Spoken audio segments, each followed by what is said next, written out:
Good morning everyone. आज के इस क्लास में हम एक नया टॉपिक स्टार्ट करने वाले हैं। वो टॉपिक है हमारा प्रोजेक्टाइल मोशन।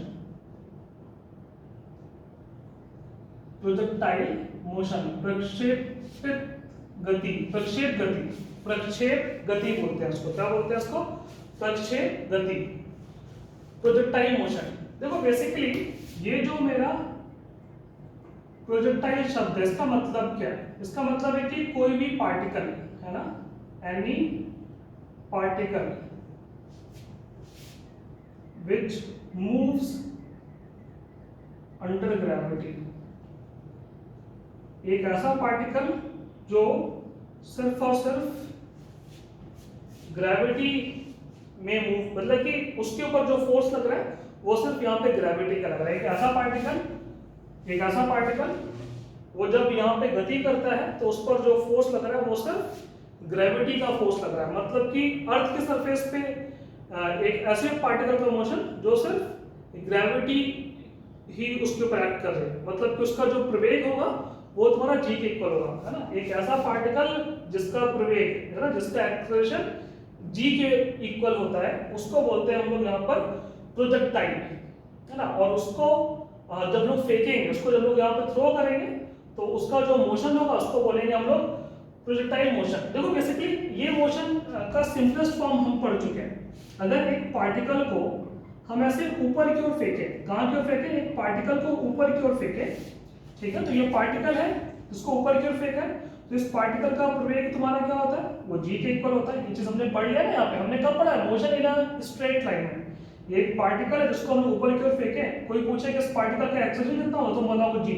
तो मैंने क्या बोला कि एक ऐसा पार्टिकल जिसका एक्सेलरेशन जी के इक्वल हो, हमेशा जी के इक्वल हो, उस पार्टिकल को हम बोलते हैं प्रोजेक्टाइल बोलते हैं। अच्छा, इस केस में पार्टिकल क्या होता है? ऊपर जाता है ऐसे और वापस इसी रास्ते से ये नीचे आ जाता है, पता है। तो हमने देखा है कि इस केस में अगर हम पार्टिकल को ऊपर की ओर फेंक रहे हैं, ऊपर फेंकने का मतलब क्या है कि ये जो अर्थ की सरफेस है, ये अर्थ की जो सरफेस है, ये अर्थ के सरफेस के परपेंडिकुलर फेंक रहे हैं। अगर हम पार्टिकल को अर्थ के सरफेस के परपेंडिकुलर फेंक रहे हैं तो इसका क्या है? इसका मोशन एक स्ट्रेट लाइन है। इसका मोशन क्या हो रहा है? स्ट्रेट लाइन में हो रहा है, motion in a straight line. और ये चीज तो हमने पढ़ लिया है, ये चीज तो हमने यहाँ पर पिछले चैप्टर में पढ़ ली है, मोशन स्ट्रेट लाइन में, ठीक है। अगर मैं इसी पार्टिकल को ऐसे फेंकूं, अर्थ के सरफेस के अलोंग फेंकूं, ठीक है, तो इस पार्टिकल में ग्रेविटी तो अभी भी एक्ट कर रही है, लेकिन यहाँ पर ग्रेविटी का कुछ मतलब नहीं रहता है। ग्रेविटी का कुछ मतलब नहीं रहता है। यहाँ पर ये जो ग्रेविटी है वो कुछ अब कर नहीं पाएगी, वो ग्रेविटी इसकी वेलोसिटी को बदल नहीं पाएगी। क्यों नहीं बदल पाएगी? क्योंकि ये जो ग्रेविटी जी है वो हमेशा वेलोसिटी की क्या है? परपेंडिकुलर है, तो ये कुछ कर नहीं पाएगी। इसलिए और वैसे भी ये पार्टिकल देखो फिर से स्ट्रेट लाइन में चल रहा है, लेकिन यहाँ पर ये ग्रेविटी कुछ कर नहीं पाएगी। मतलब इस केस में ग्रेविटी का कुछ अपना मतलब नहीं, अर्थ नहीं है, इसलिए इसको हम लोग इस वाले टॉपिक के अंदर नहीं लेके आते हैं ना, इस वाले टॉपिक के अंदर नहीं लेके आता है, लेकिन इसको हम लोग फिर प्रोजेक्टाइल नहीं बोलते हैं। तो एक चीज ये समझ में, तो ये तुम्हारा क्या है? ये तुम्हारा simplest form of projectile motion है। लेकिन इसको तो हमने वर्टिकल मोशन अंडर ग्रेविटी वाले टॉपिक में पढ़ लिया था। तो यहाँ पर क्या करने वाले हैं फिर? तो यहाँ पर हम क्या करने वाले हैं? यहाँ पर फिर हम अपने पार्टिकल को 90 के एंगल से नहीं फेंकने वाले। हम 90 के अलावा हम कोई और एंगल लेंगे। हम 90 एंगल नहीं लेंगे और 0 एंगल नहीं लेंगे। क्या नहीं लेंगे? 0 एंगल। क्योंकि 0 एंगल का मतलब क्या है कि पार्टिकल को सीधे अर्थ के सरफेस के अलाउंग फेंक देना, तो वो भी नहीं लेंगे। तो अगर हम लोग किसी एक पार्टिकल को ऐसे थीटा एंगल पे फेंकें, कितने एंगल पे फेंकें? किसी पार्टिकल को हम लोग यहाँ पर थीटा एंगल पे फेंकें, ये थीटा एंगल पे, है ना। ये थीटा एंगल तुम्हारा 90 नहीं हो सकता है और 0 नहीं हो सकता है। थीटा एंगल यहाँ 90 नहीं हो सकता है और 0 नहीं हो सकता है। तो किसी पार्टिकल को अगर हम लोग थीटा एंगल पे फेंकें तो ये पार्टिकल का जो मोशन दिखाई देगा, अब मोशन कैसा दिखाई देगा? ऐसा मोशन दिखाई देगा। अब तुम लोग बोलो कि सर ऐसा कैसे? आपने बोल दिया कि ऐसा मोशन दिखाई देगा, तो तुम फेंक के देख सकते हो। नहीं, जैसे कि तुमने देखा होगा कि जब यहाँ पे 6 मारता है कोई, है ना, यहाँ पर कोई बैट्समैन है, जब वो 6 मारता है तो तुमने देखा है कि अब जब बॉल यहाँ 6 पे जाती है तो बॉल कैसे जाती है? बॉल कुछ ऐसी तो जाती है ना। नहीं देखा है तो फिर से एक बार क्रिकेट को देखो, बॉल ऐसे ही 6 पे जाती है ना, ऐसे ही तो कुछ अपना पाथ आता है ना, ऐसे ही कुछ अपना पाथ आ रहा है। इस पाथ की इक्वेशन क्या है? वो भी मैं निकालूंगा। देखो यहाँ पर ऐसा कुछ अपना पाथ आ रहा है, तो ये जो बॉल है उसको हम लोग बोल सकते हैं यहाँ पर प्रोजेक्टाइल। इस बॉल को हम क्या बोल सकते हैं? प्रोजेक्टाइल, क्योंकि इसका पूरा का पूरा मोशन यहाँ पे ग्रेविटी के अंदर हो रहा है। हर जगह तुम्हारी ग्रेविटी लग रही है, हर जगह तुम्हारी ग्रेविटी लग रही है, क्योंकि यहाँ पे बॉल के अंदर अब कोई मशीन तो होती नहीं है कि इसके अंदर कुछ मशीन लगा रखा है, रिमोट से हम बॉल को कंट्रोल कर रहा है, फिर तो हर बॉल में 6 ही पड़े, ठीक है, फिर तो उसका मोशन तुम्हारा कंट्रोल हो जाएगा।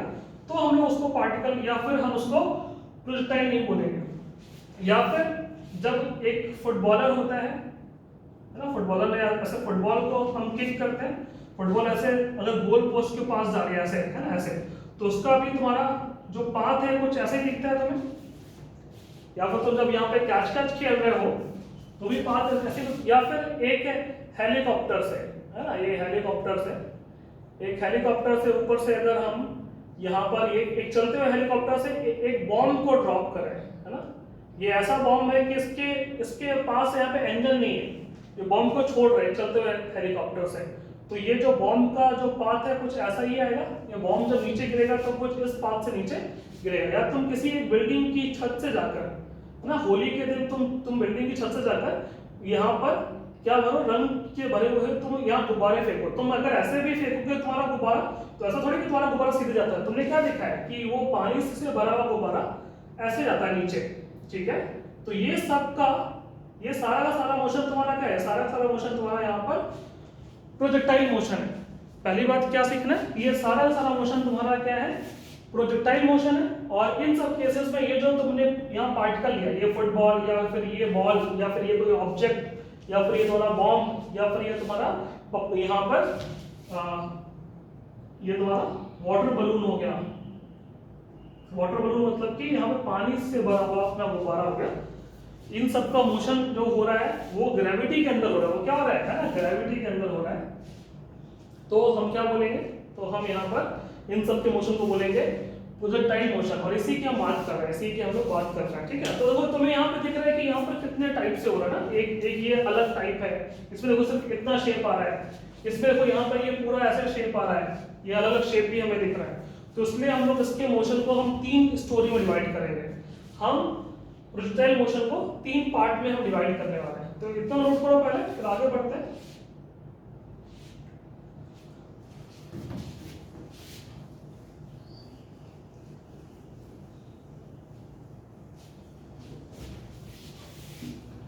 और यहाँ पर ये ध्यान रखना है कि ये सारा का सारा मोशन अर्थ की सरफेस के बहुत ही पास हो रहा है। मतलब कि यहाँ के लिए हम जी की वैल्यू को क्या रखेंगे, यूनिफॉर्म रखेंगे। जी यहाँ पर हम लोग कांस्टेंट लेके चलेंगे और कोई भी हवा का अवरोध नहीं होगा, कोई भी एयर का रेजिस्टेंस नहीं होगा, ठीक है। जी की वैल्यू अपनी कांस्टेंट है और कोई भी एयर का रेजिस्टेंस यहाँ पर नहीं है, ठीक है। ये हमारे अजम्पशन है, जो हमने assumption vertical motion under gravity में लिया था ना। क्या है अजम्पशन कि motion is near to earth surface, so g is constant. G अपना कांस्टेंट रहेगा और उसकी वैल्यू तुम्हारी किसके इक्वल होगी, तो वो वैल्यू होगी तुम्हारी 9.8 मीटर पर सेकंड स्क्वायर फीट पर, ठीक है। और सेकंड क्या होगा, नो एयर रेजिस्टेंस, कोई भी एयर रेजिस्टेंस नहीं होगा, कोई भी एयर रेजिस्टेंस यहाँ नहीं होगा, ये ध्यान रखना है। कोई भी एयर रेजिस्टेंस यहाँ नहीं है, ठीक है। ये 2 बातों का हमें यहाँ पर ध्यान रखना है। तो ये 2 बातों का ध्यान रखना है। तो हमारे जो ये टाइप्स है ना, कितने टाइप्स के हमारे मोशन है।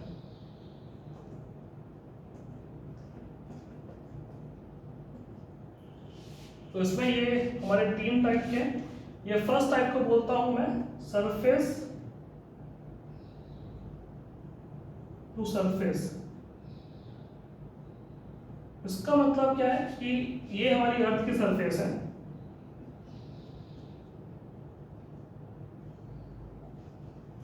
इसमें हम जिस वाली यहाँ पे अर्थ की सरफेस से अगर ऑब्जेक्ट को फेंक रहे हैं ना, तो ऑब्जेक्ट वापस उसी सरफेस पे आकर ऐसे गिर रहा है ना, उसी सरफेस पे आके गिर रहा है। एक ऑब्जेक्ट को हमने अगर अर्थ की सरफेस से फेंका है थीटा एंगल पे, तो ऑब्जेक्ट जो है वो वापस उसी सरफेस पे आकर ये गिर रहा है। तो इस टाइप के हम प्रोजेक्टाइल मोशन को बोलेंगे surface to surface projectile motion, surface to surface projectile motion. तो ये हमारा सबसे बेसिक टाइप है और यही बेसिकली हमारे सिलेबस में ये ज्यादातर वाला केस अपना ये है ना, ये सबके लिए अपना जेई और नीट यहाँ सबके लिए। फिर हम आते हैं हॉरिजॉन्टल प्रोजेक्शन। इसमें क्या होता है कि इसमें हम अर्थ की सरफेस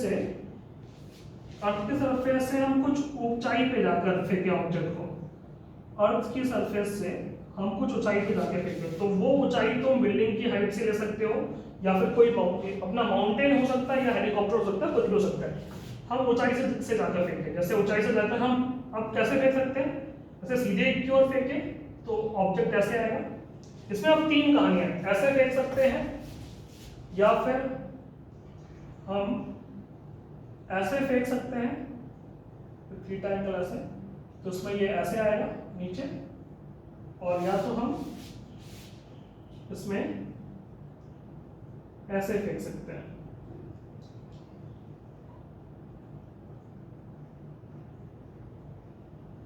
या तो वैसे फेंक सकते हैं, ठीक है ना, यहाँ पे या तो ऐसे फेंक सकते हो या वैसे फेंक सकते हो या तो ऐसे फेंक सकते हो। ये तीनों के तीनों केस तुम्हारे किस में आएंगे, हॉरिजॉन्टल प्रोजेक्शन में, हॉरिजॉन्टल प्रोजेक्शन में, ये ध्यान रखना है हमें। तो इसका जो थर्ड केस है, जो इसका थर्ड केस है, ये भी तुम्हारा जेई और नीट के लिए अपना है। जो उसका थर्ड केस है, तीसरा केस, इंक्लाइन प्लेन वाला, ये सिर्फ हमारा ये जेई के लिए है। तो इसको ये जो मैं अब जब मैं ये बताऊंगा तो ये सिर्फ और सिर्फ यहाँ पे जेई के लिए एक्स्ट्रा लेक्चर पे बताऊंगा, ठीक है। ये मैं एक्स्ट्रा लेक्चर पे इसको डिस्कस करूंगा, है ना, जेई के लिए एक्स्ट्रा लेक्चर पे बताऊंगा ये इंक्लाइन प्लेन वाला। इसमें क्या है कि जैसे ये अर्थ की सरफेस है, अर्थ की सरफेस से हमारा प्लेन ऐसा है, ये कुछ ये अल्फा एंगल ऊपर है प्लेन, है ना, ऐसे।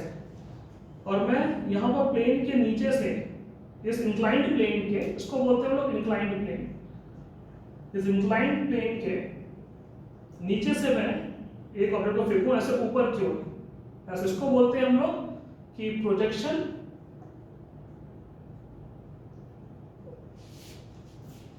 जो है वो अब दी प्लेन है, प्लेन के ऊपर ऐसे नीचे से ऊपर की ओर फेंक रहा है, अब दी प्लेन, है ना।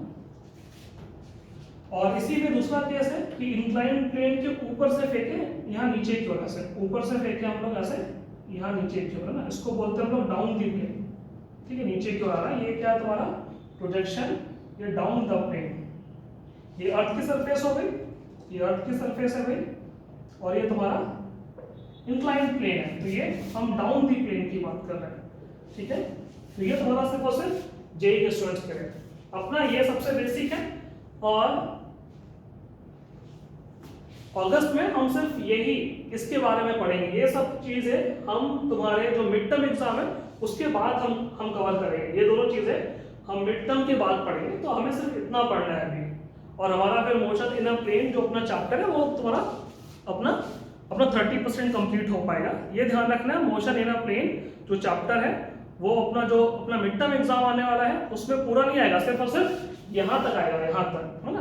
ये टॉपिक मैं अभी आज स्टार्ट करूंगा और ये टॉपिक हमारा यहाँ पे अपना कुछ हद तक कंप्लीट हो जाएगा, तो ये आएगा, इसके हम लोग वही प्रॉब्लम से काम नहीं करेंगे। तो होपफुली इतना सबको समझ में आ गया, तो उसको हम लोग अब शुरू करते हैं ना। हम ये पढ़ने वाले हैं, ये वाला केस प्रक्षेप गति बोलते हैं। इसमें क्या है कि हम अपने ऑब्जेक्ट को थीटा एंगल से फेंक रहे हैं। थीटा एंगल से कितने तरीके से फेंक सकते हैं वो भी हमने देख लिया।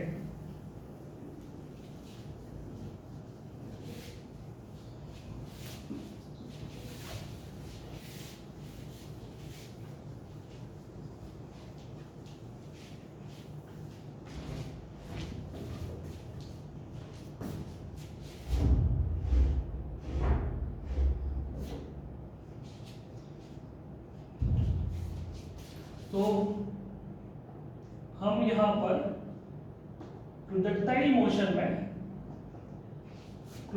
मोशन में हम पढ़ने वाले हैं सरफेस टू सरफेस प्रोजेक्शन।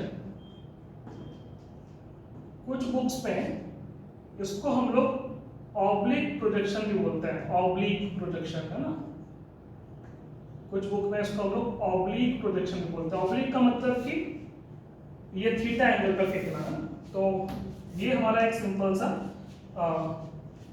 जैसे ये मान लेते हैं ये हमारा वाई एक्सिस है। वाई एक्सिस मेरी क्या है? वर्टिकल। वर्टिकल क्या है मेरा? Y axis. ये मेरा हो गया वर्टिकल। वर्टिकल हो गया वाई एक्सिस। वर्टिकल बोलते हैं हम लोग यहाँ पे सिरोलंब। क्या बोलते हैं इसको हम लोग? सिरोलंब। वर्टिकल को क्या बोलते हैं? सिरोलंब, है ना। और ये हो गया है हमारी एक्स एक्सिस। एक्स एक्सिस क्या है मेरी? हॉरिजॉन्टल। मैंने हॉरिजॉन्टल को ले लिया एक्स एक्सिस, हॉरिजॉन्टल को ले लिया है मैंने एक्स एक्सिस।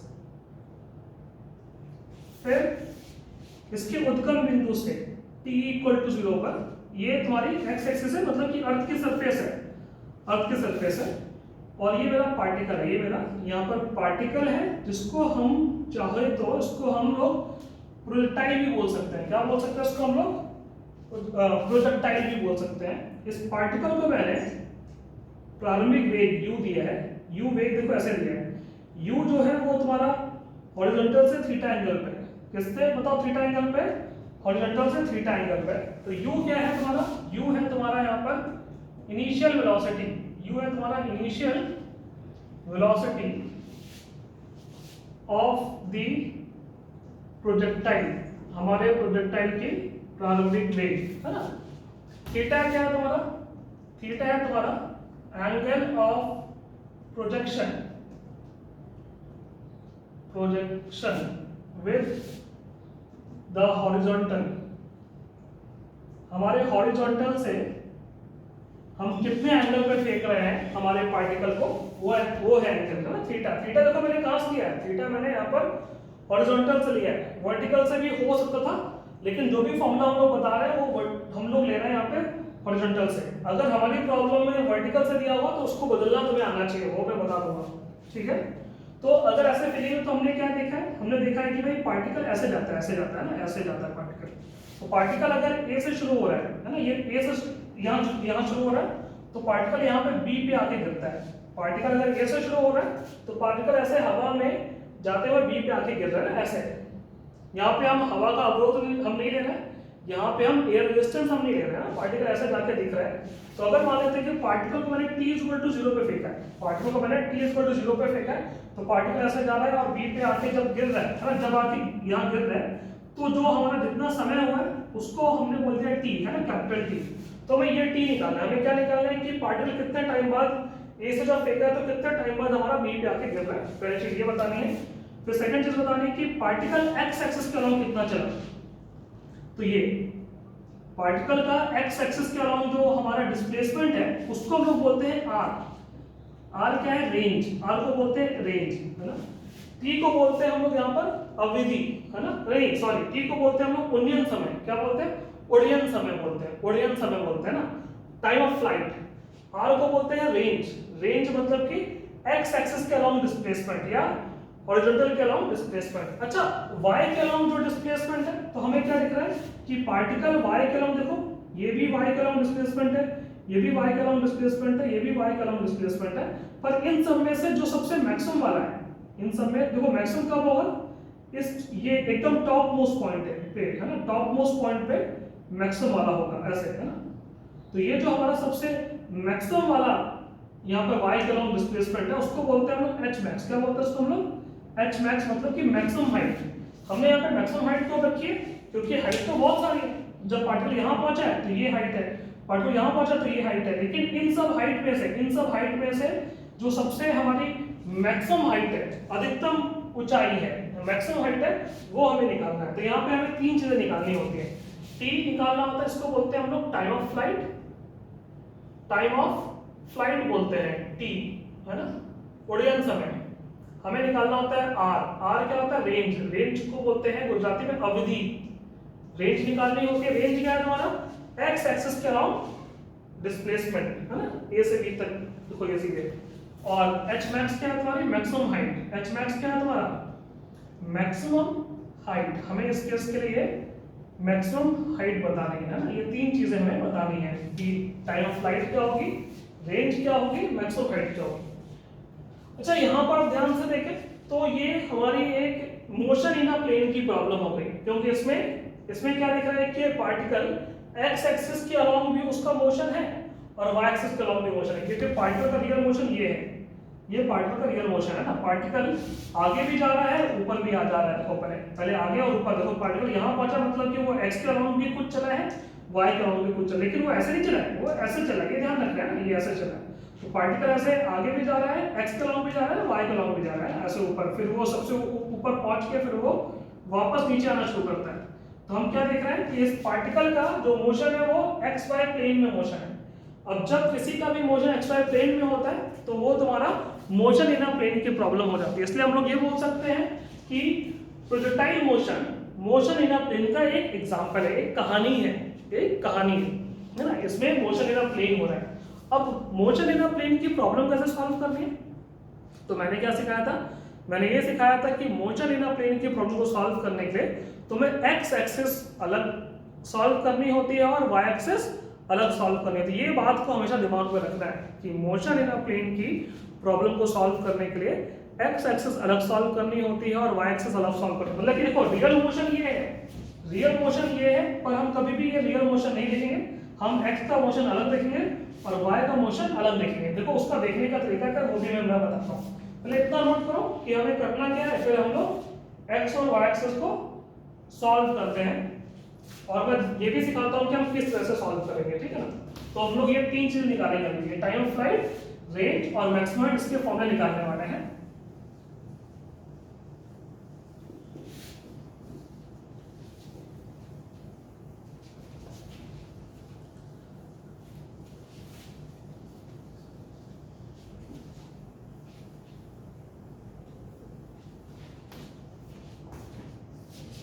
देखो यहाँ पर हम लोग टाइम ऑफ फ्लाइट, रेंज और मैक्सिमम हाइट निकालेंगे। अब ध्यान से सीखते हैं कि हम कैसे निकालेंगे। अच्छा ये पार्टिकल है, इसको हमने ऐसे u से फेंक दिया, u इसका प्रारंभिक वेग है, ये इसका वेक्टर दिया है ना, ये मैंने वेक्टर बताया, ये वेक्टर तुम्हारा हॉरिजॉन्टल से जिसको मैंने x लिखा है और वर्टिकल को मैंने y लिखा है, हॉरिजॉन्टल से थीटा एंगल पे है, तो इस वेक्टर, तो ये पार्टिकल ऐसे जाएगा ना, ऐसे इस पार्टिकल का जो मोशन होगा इस पाथ में होगा, इस पाथ में हमें दिखाई देगा ऐसे।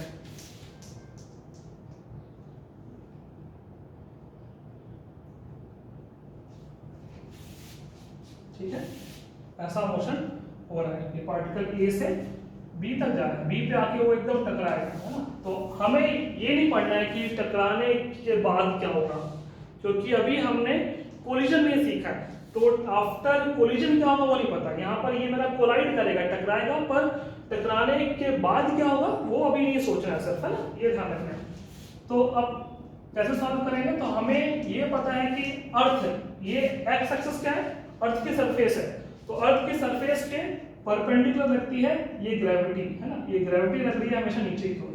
तो ये इस पार्टिकल का प्रवेग है, हमेशा कहाँ की ओर प्रवेग है, हमेशा नीचे की ओर प्रवेग है। ये तुम्हारा प्रारंभिक वेग है, t = 0 पे वेग है। तो इस टाइप की मोशन को सॉल्व करने के लिए तुम्हें x को अलग सॉल्व करना है, y को अलग सॉल्व करना है। तो इन दोनों को हम देखेंगे कैसे। तो इन दोनों को देखने के लिए हमने एक ऑब्जर्वेशन करनी है ना, हम सबको मिलके, तुम सबको ये बहुत ही एकदम ध्यान से सुनना है, ये बहुत ही ध्यान से एक ऑब्जर्वेशन करनी है। इसको मैं बोलता हूं यहाँ पर प्रोजेक्शन मेथड। अगर ध्यान दो, अगर मैं यहाँ से ऐसे लाइट फेंकूं, ये लाइट सीधे जा रही है ना, सीधे लाइट फेंकूं यहाँ से और सामने एक लगा दूं स्क्रीन, सामने मैंने लगा दी एक स्क्रीन लगा दिया ना, ये स्क्रीन लगी है तुम्हारी स्क्रीन। तो स्क्रीन पे हमें क्या दिखाई देगा, तो स्क्रीन पे हमें इस पार्टिकल की ये दिखाई देगी शैडो, दिखाई देगी ना शैडो, इस पार्टिकल की शैडो दिखाई देगी ना, ऐसे शैडो। अब रियल में हकीकत में पार्टिकल जब ऐसे मूव करेगा, पार्टिकल ऐसे जा रहा है हकीकत में, ए से बी तक ऐसे जा रहा है हकीकत में, तो तुम बताओ इस पार्टिकल की शैडो कैसे जाएगी। तो इस पार्टिकल की जो शैडो होगी वो जाएगी, देखो पार्टिकल जब ऐसे जाएगा तो उसकी शैडो जाएगी ऐसे ऊपर की ओर ना, ये ऊपर की ओर जाएगी शैडो, शैडो जाएगी ऊपर की ओर है ना। और पार्टिकल जब इसके बाद से जब वो नीचे जाना शुरू करेगा तो शैडो जाएगी ये नीचे की ओर है ना, ये समझ में आ रहा है। तो हकीकत में मोशन ऐसा हो रहा है ये, और शैडो जा रही है ऐसे ऊपर फिर नीचे है ना, ठीक है, समझ में आ रहा है। हकीकत में पार्टिकल ऐसे जा रहा है, उसकी शैडो जा रही है ऐसे ऊपर और नीचे। तो हम ये बोल सकते हैं कि इस पार्टिकल का y एक्सिस के अलोंग मोशन क्या है सर, इस पार्टिकल का जो उसका रियल मोशन xy प्लेन में ऐसा है, तो y के अलोंग प्लेन, देखो ये स्ट्रीम रखी है y एक्सिस के अलोंग, तो इस पार्टिकल का y एक्सिस के अलोंग मोशन क्या है कि ऊपर जाना नीचे आना, मतलब कि इस पार्टिकल का y एक्सिस के अलोंग मोशन है vertical motion under gravity, vertical motion under gravity, क्योंकि ये जो एक्सेलरेशन है तुम्हारा किसके अलोंग है, y एक्सिस के अलोंग है। इस पार्टिकल का एक्सेलरेशन तो किसके अलोंग है, y के अलोंग है। इसका एक्सेलरेशन क्या तुम्हारा x के अलोंग है क्या, तो नहीं है, क्योंकि अगर मैं ये g के इसके g का मैं अगर घटक करूं x के अलोंग, g का घटक क्या होगा, g cos 90, यहाँ घटक का मतलब होता है यहाँ पे कंपोनेंट, तो g cos 90 लिखूंगा तो क्या आएगा, 0 आएगा। तो हम क्या देख रहे हैं कि इस पार्टिकल का x के अलोंग कोई भी एक्सेलरेशन नहीं है, पूरा का पूरा एक्सेलरेशन क्या है, y के अलोंग है। तो अगर इसका मैं मोशन y के अलोंग देखूंगा तो y के अलोंग मोशन क्या होगा, वर्टिकल मोशन अंडर ग्रेविटी। ऐसे ही मैं देख सकता हूं x के अलोंग मोशन, अगर मैं ऊपर से लाइट फेंकता हूं, ऐसे इंसिडेंट कराता हूं लाइट, ऊपर से लाइट ऐसे मैं यहां फेंक रहा हूं, गिरा रहा हूं, और मैंने स्क्रीन रख दी है x के अलोंग, ये मैंने रख दी स्क्रीन है ना। ये चीज हमें यहां पर इमेजिन करनी है, बहुत अच्छे से सोचनी है ना। तो ऊपर से लाइट आ रही है तो इसकी शैडो यहां से शुरू होगी, रियल में मोशन अगर ऐसा होगा, a से b तक मोशन ऐसा होगा, तो जो शैडो है, जो परछाई है, जो इस पार्टिकल की परछाई, रियल में मोशन ऐसा है पर परछाई ऐसे चल रही होगी, परछाई तुम्हारी ऐसे चल रही है, परछाई तुम्हारी ऐसे चलती दिखाई देगी। इस चीज को फील करना है तुम्हें, रियल में मोशन ऐसा हो रहा है तो परछाई ऐसे चल रही है, मतलब कि x एक्सिस के अलोंग मोशन क्या है तुम्हारा, स्ट्रेट लाइन मोशन। देखो सीधा x एक्सिस के अलोंग मोशन क्या है तुम्हारा, स्ट्रेट लाइन मोशन है। अच्छा x के अलोंग तुम्हारा प्रवेग कितना है, 0, x के अलोंग प्रवेग कितना है, 0, मतलब कि x एक्सिस के अलोंग एक्सेलरेशन 0 है। अगर एक्सेलरेशन 0 होता है तो तुम्हारा किस टाइप का मोशन होता है, तो तुम्हारा होता है यहाँ पर यूनिफॉर्म मोशन। तो हमारा कौन सा मोशन होता है, यूनिफॉर्म मोशन। तो हमने यहाँ पर ये लाइट वाले मेथड से ये देख लिया कि y एक्सिस के अलोंग हमारा मोशन है वर्टिकल मोशन अंडर ग्रेविटी। क्या मोशन है, वर्टिकल मोशन अंडर ग्रेविटी, ठीक है। हम ग्रेविटी के अंदर क्यों बोल रहे हैं, क्योंकि यहाँ पर y एक्सिस के अलोंग हमें दिख रही है, तुम्हारी g बताओ कहाँ है, y एक्सिस के अलोंग है ना, y एक्सिस के अलोंग, लाइक वर्टिकल डायरेक्शन में, ठीक है, वर्टिकल डायरेक्शन में। तो y एक्सिस के अलोंग हमारा मोशन क्या है, वर्टिकल मोशन अंडर ग्रेविटी। और x के अलोंग मोशन क्या है तुम्हारा, तो x के अलोंग मोशन है तुम्हारा यूनिफॉर्म मोशन। यूनिफॉर्म मोशन क्यों बोल रहे हैं, क्योंकि x के अलोंग यहाँ पर कोई भी एक्सेलरेशन नहीं है। x के अलोंग तुम्हारा प्रवेग बताओ कितना है, 0 है, क्योंकि अगर तुम निकालने की कोशिश भी करो तो g cos 90 कितना हो जाएगा, यहाँ 0। सबको यहाँ पे कंपोनेंट निकालने आने चाहिए। हमने वेक्टर्स में सीखा है कंपोनेंट निकालना, एक वेक्टर के घटक करने आने चाहिए। मैं फिर से बता देता हूँ, यहाँ पर अगर ये x है और अगर ये y है और ये अगर एक वेक्टर है, ये एक वेक्टर, ये एंगल थीटा है, तो इस वेक्टर का x के अलोंग कंपोनेंट क्या होता है, इस वेक्टर का x के अलोंग कंपोनेंट होता है ये कंपोनेंट, ये होता है तुम्हारा a cos थीटा। क्या होता है, a cos थीटा। अगर ये थीटा दिया है तो a cos थीटा। और y के अलोंग कंपोनेंट क्या होता है, तो y के अलोंग कंपोनेंट होता है इस वेक्टर का a sin थीटा। ये चीज हमें पता है, ये चीज हमने वेक्टर्स वाले हमने चैप्टर में पढ़ लिया है ना। तो उसी का मैं अब यूज कर रहा हूँ, इसी का यहाँ पे यूज होने भी वाला है। ध्यान से देखो, अब यहाँ पे ये पोर्शन मैं रद्द कर देता हूँ। तो अब मैं यहाँ पर क्या करूंगा, अब मैं यहाँ पर ये जो पार्टिकल का जो डेटा है, इस पार्टिकल का जो डेटा है, मतलब कि उसका जो प्रारंभिक वेग है, वो प्रारंभिक वेग जो मुझे दिया ऐसे दिया ना, ये जो मुझे यहाँ पे वेक्टर दिया, ये वेक्टर मेरा ना तो x के अलोंग है ना तो y के अलोंग है। तो मैं इस वेक्टर के अब कंपोनेंट करूंगा, इस वेक्टर के मैं अब क्या करने वाला हूँ, इस वेक्टर के मैं अब यहाँ पे कंपोनेंट करने वाला हूँ। मैं ये फिगर फिर से ड्रॉ कर रहा हूँ सो दैट कि हमें साफ सुथरा दिखाई दे, है ना।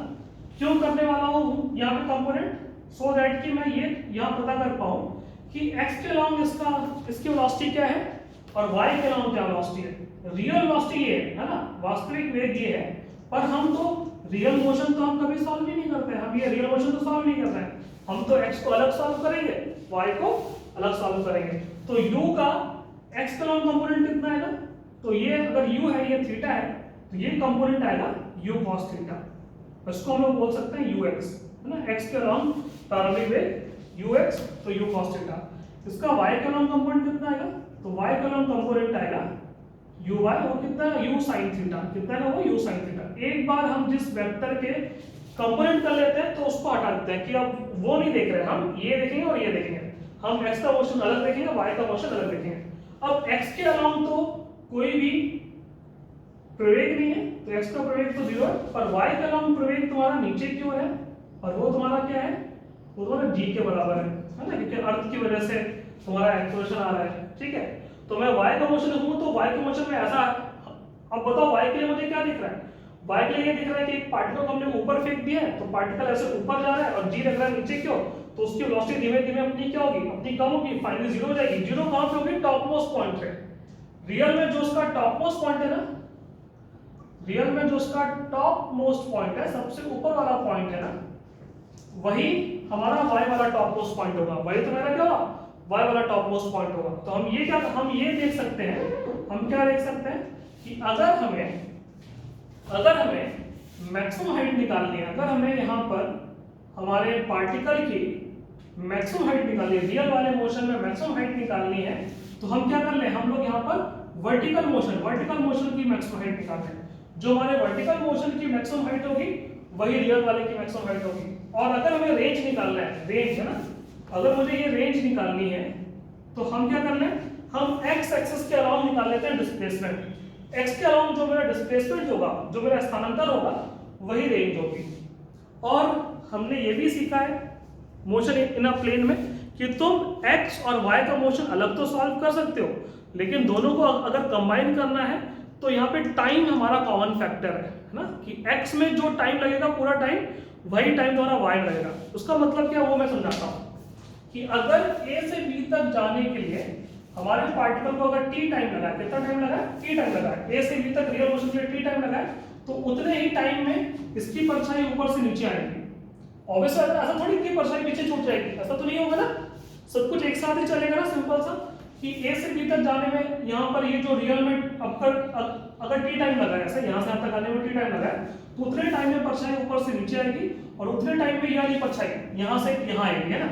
x वाली जो यहाँ पर शैडो है a से b तक t टाइम में पहुंचेगी। अगर ये t टाइम में यहाँ से यहाँ पहुंच रहा है तो उसकी शैडो भी t टाइम में ही पहुंचेगी। ऑब्वियसली बात है, ये चीज हमें फील होनी चाहिए, ये चीज, और इस चीज के बारे में तुम्हें पता होना चाहिए, क्योंकि ये चीज मतलब कि हम यहाँ पे रियल वर्ल्ड से हम इंटरेक्ट कर रहे हैं, हम लोग यहाँ पे जो हमारा रियल वर्ल्ड है ना उसके साथ हमारा इंटरेक्शन है, इसलिए हमें ये फील है, ठीक है, ये फील हमें है कि जितने टाइम में a से b तक ऑब्जेक्ट हकीकत में यहाँ से यहाँ पहुंचेगा, उतने टाइम में अगर ऊपर से हमने लाइट फेंकी तो उसकी शैडो यहाँ से यहाँ पहुंचनी चाहिए। ऐसा थोड़ी कि ये तुम्हारा ऐसे पहुंच गया 1 घंटे, है ना, और आफ्टर 1 आवर इसकी शैडो आ रही है 1 घंटे के बाद, ये यहाँ पहुंच गया और इसकी परछाई अब चल के आ रही है ऐसे, ऐसा थोड़ी होगा।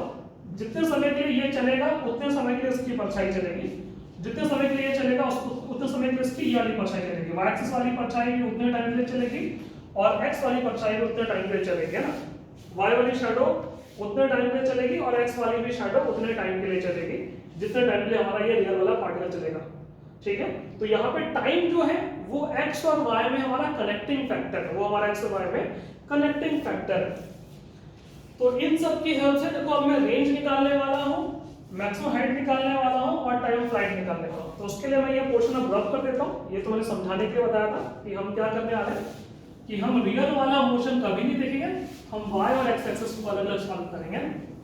तो हम लोग डेटा लिखते हैं पहले, तुम चाहो तो चार्ट बना के डेटा लिख सकते हो, तुम्हें चार्ट बनाना है, डेटा लिखना है और फिर तुम x और y को अलग अलग सॉल्व कर सकते हो ना।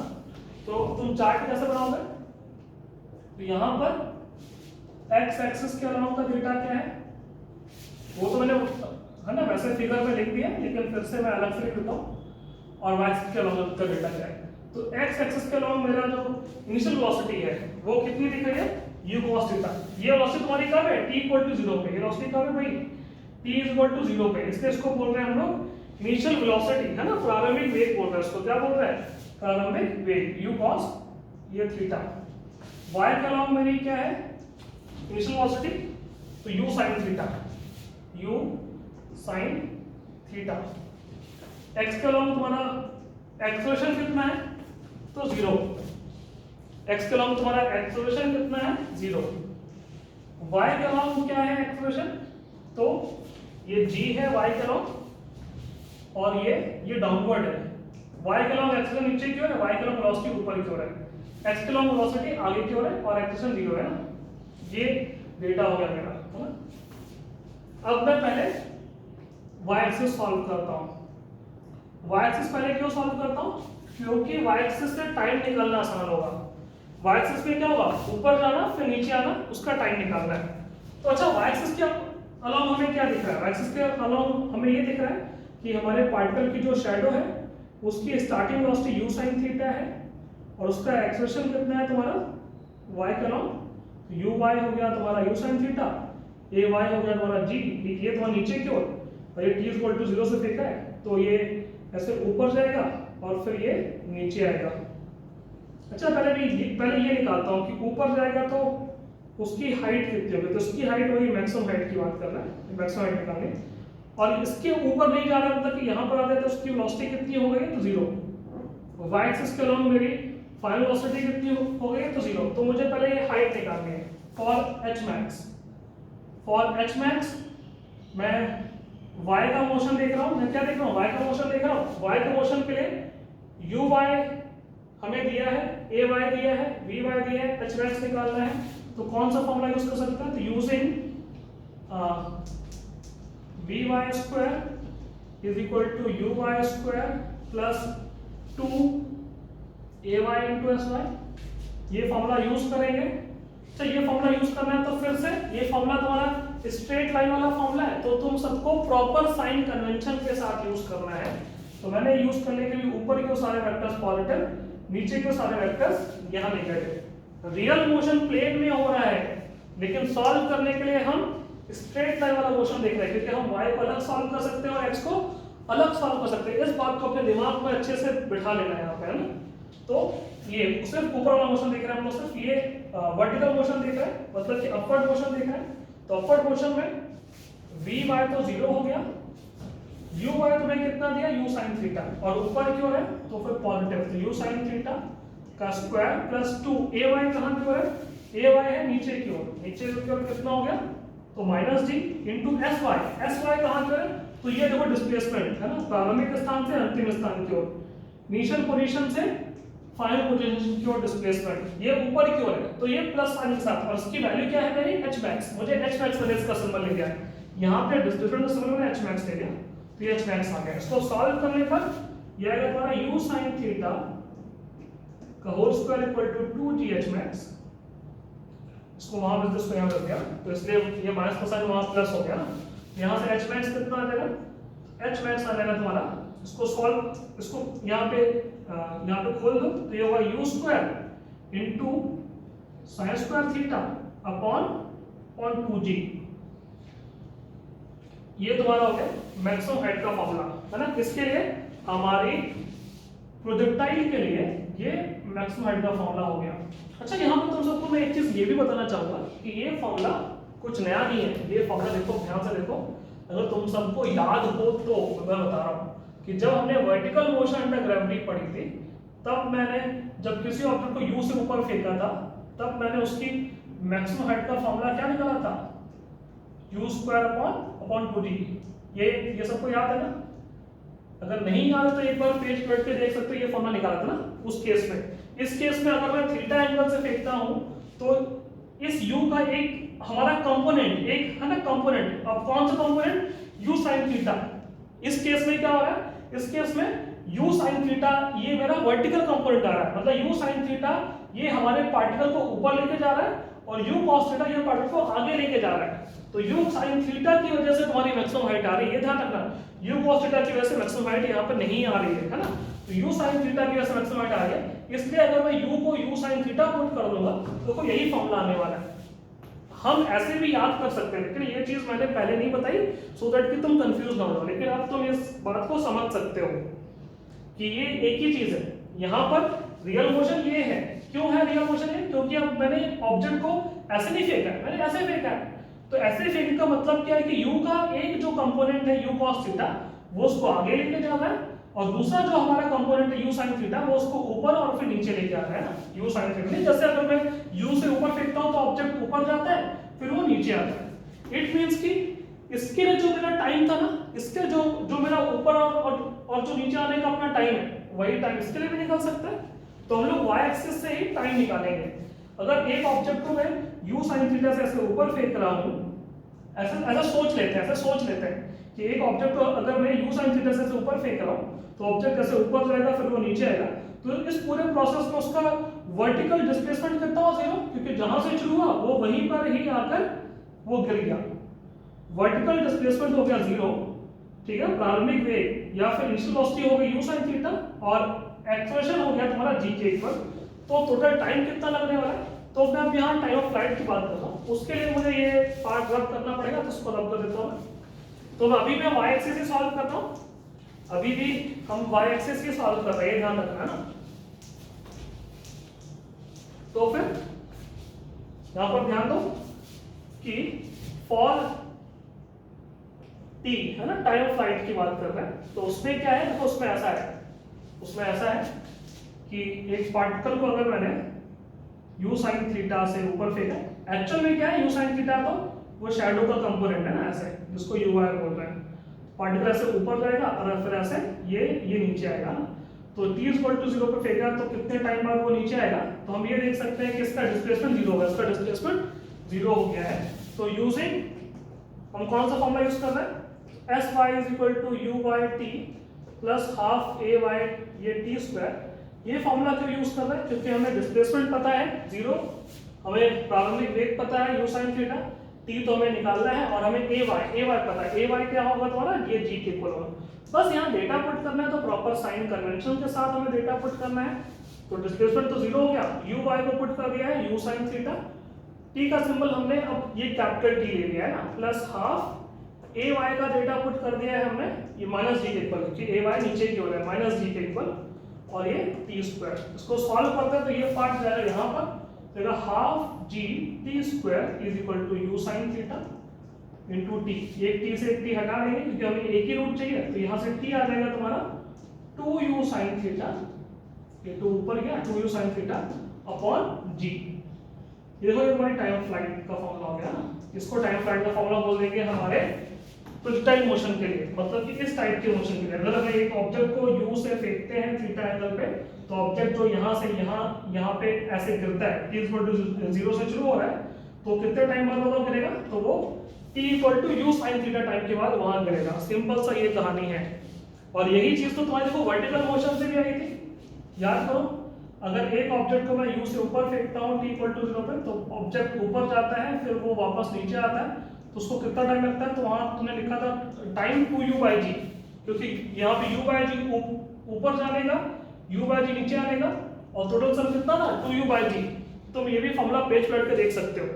इस केस में इन केस ऑफ u क्या आ रहा है? u sin थीटा, क्योंकि यहाँ पर हमने u sin थीटा से ऊपर फेंक दिया ऐसा मान लिया, या फिर हमारे जो ऑब्जेक्ट का u sin theta vertical component आ गया, y एक्सिस के अलावा वाला कंपोनेंट आ गया। तो हमने क्या देखा? हमने देखा क्या y एक्सिस से तो मैक्सिमम हाइट उसका फॉर्मूला भी निकल के आ रहा है, और y एक्सिस से तो टाइम ऑफ फ्लाइट का भी फॉर्मूला निकल के आ रहा है। ये दो फॉर्मूले हमें याद रखने हैं, इन दोनों फॉर्मूले को हमें याद रखना है, मैक्सिमम हाइट का फॉर्मूला और टाइम ऑफ फ्लाइट का फॉर्मूला, ठीक है ना। अब तुम्हारा होमवर्क क्या है? तुम्हारा होमवर्क है कि रेंज का फॉर्मूला क्या आएगा। रेंज का फॉर्मूला क्या आएगा? रेंज हमने देख लिया कि भाई ये x एक्सिस के अलावा मोशन वाला, ठीक है। ये रेंज का फॉर्मूला हम लोग अगली क्लास में पढ़ेंगे, तो फिर तुम सबको रेंज का फॉर्मूला है ना यहाँ क्या आएगा वो तुम्हें ट्राई करना है। तो आज के लिए इतना ही, अगली क्लास में मिलता है।